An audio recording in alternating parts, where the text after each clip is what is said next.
Hi everyone, welcome to Ebeat cash और स्वागत है आपका एक और एपिसोड में जिसका नाम है चार्ट ऑफ द मंथ, जिसमें हम हर एक मंथ चर्चा करते हैं एक ऐसे चार्ट की जिसमें हमें कुछ खास पैटर्न्स दिखते हैं, कुछ खास एक्टिविटीज़ दिखती हैं या कुछ ऐसा दिखता है जिससे हमें लगता है कि आगे आने वाले समय में इस स्पेसिफिक चार्ट, स्टॉक या कंपनी में किसी भी तरफ का अपवार्ड या डाउनवर्ड मूवमेंट बन सकता है। चलिए चलते हैं चार्ट पर और डिस्कस करते हैं इसके पीछे के लॉजिक के बारे में। आपके सामने जो चार्ट है वो एमआरएफ लिमिटेड का चार्ट है। एमआरएफ से सारे लोग परिचित होंगे। एमआरएफ के बारे में एक बहुत बड़ा कन्फ्यूज़न भी है। सबसे पहले एमआरएफ को लोगों ने सचिन तेंदुलकर के बल्ले के थ्रू जाना था, फिर बाद में लोगों को पता चला कि ये कंपनी टायर्स बनाती है, यानी इनका व्यापार टायर्स का है।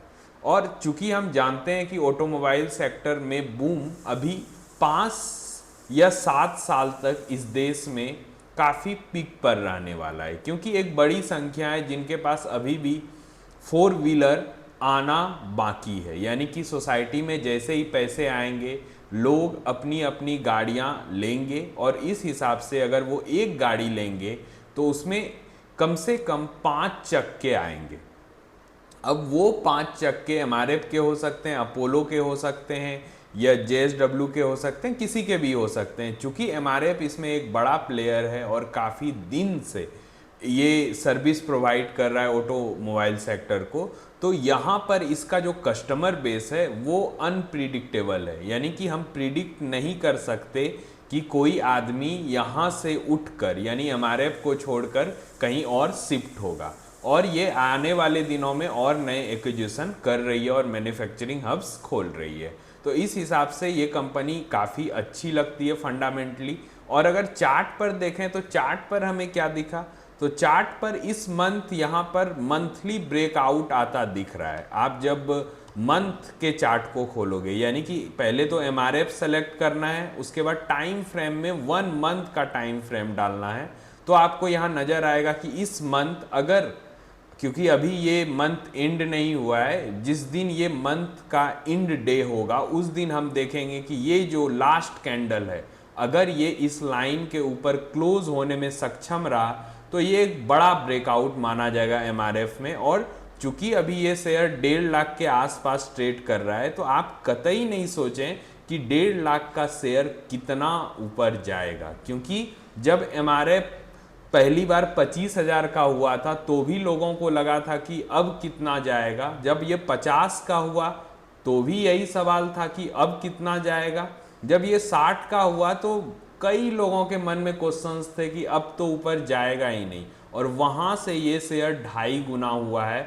और अब भी अगर आप वही सोच रख रहे हैं कि 1.5 लाख का शेयर कितना ऊपर जाएगा, तो एक बार फिर से गलत होने के लिए आप तैयार हो सकते हैं।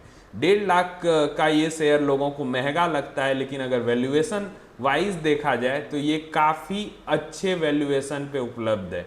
क्योंकि जब भी कोई पुरानी कंपनी को हम एनालाइज करते हैं तो उसमें हम पी और आरओसी के कंपोनेंट को जब कंपेयर करते हैं तो वहाँ पे एक प्रीमियमनेस को भी जोड़ा जाता है, क्योंकि जो कंपनियां काफ़ी लंबे समय से देश में कार्यरत हैं उनको प्रीमियम प्राइस भी मिलता है, तो हम हमेशा उसमें प्रीमियम प्राइस जोड़ते हैं। और अगर वो 50 से नीचे टाइम पे ट्रेड कर रहा है तो यानी कि उस कंपनी में अभी भी स्कोप है ऊपर जाने के लिए। तो 1.5 लाख पर भी ये शेयर मुझे अच्छे वैल्यूएशन पे सस्ता और अच्छे जगह पे लग रहा है। और चार्ट वाइज अगर देखें तो मंथली ब्रेकआउट अगर इस महीने सस्टेन होता है तो आगे आने वाले समय में हमें 2 लाख और कुछ ज़्यादा अगर आप समय देंगे इसको तो शायद 3 लाख आता हुआ भी दिखेगा।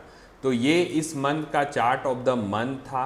मेरे ख्याल से ये वीडियो जो मैं बनाता हूँ इसमें हमेशा एक डिस्क्लेमर देता हूँ, तो हमेशा की तरह एक डिस्क्लेमर कि आप जब भी एमआरएफ के चार्ट पर या स्टॉक पर किसी भी तरह का ट्रेडिंग या इन्वेस्टिंग बेट बनाएं तो अपने फाइनेंशियल एडवाइज़र की राय जरूर ले लें।